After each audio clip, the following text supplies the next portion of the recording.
I never expected a breakup to feel like losing the ground beneath my feet. My name is Ryan, and for 5 years, I thought Emily was the person I would spend my life with. We met in college, bonding over late-night study sessions, coffee runs, and the kind of inside jokes that make strangers wonder what you're laughing at. She was vibrant, smart, funny, the kind of woman who makes you feel like you're exactly where you're supposed to be. I was smitten. We moved in together 2 years after graduating. Life was messy, but it felt ours. We had arguments, of course, normal stuff, bills, chores, work stress, but I thought we were strong enough to handle it. And then one night, everything changed. "I think we need some space," she said, her voice calm but distant, like she had rehearsed it 1,000 times. I froze. "Space? What, you mean like a week, or?" She shook her head. "I need time to figure things out. I can't do this right now." Her words hit me like a freight train. Not the space I had expected, not the gentle pause I could manage. She wanted to separate, and I didn't know if she meant forever or just long enough to fall out of love. I didn't argue. I didn't beg. I gave her what she asked for. I packed a few things, moved out temporarily to my brother's place, and tried to respect her boundaries. At first, I thought I was being mature, understanding. But the more time passed, the more I noticed little things. A text that popped up when I knew she'd be alone. Her laugh that sounded different over the phone. She seemed happier. And then came the subtle hints that cut the deepest. A friend mentioned seeing her out with someone.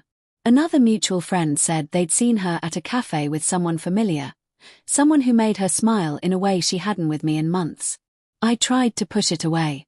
I tried to believe she was just moving on slowly, healing. But intuition is a sharp tool, and mine was screaming.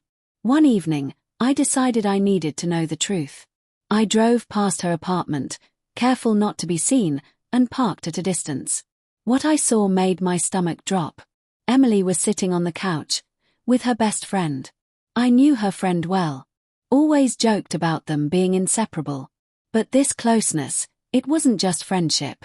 They were laughing, leaning into each other, sharing something intimate in a way that didn't involve me. I wanted to scream, to burst in and demand answers. But I stayed hidden, watching as the woman I had loved and trusted was, not alone, not with someone I expected, but with the one person I thought was family to me too, the one I trusted to care for her. My phone buzzed. A message from Emily. "Can you give me space tonight? I need it." I couldn't give her more space, not while watching this unfold. So I knocked on the door. Emily opened it, surprised, her eyes widening when she saw me. "Ryan. What are you doing here?"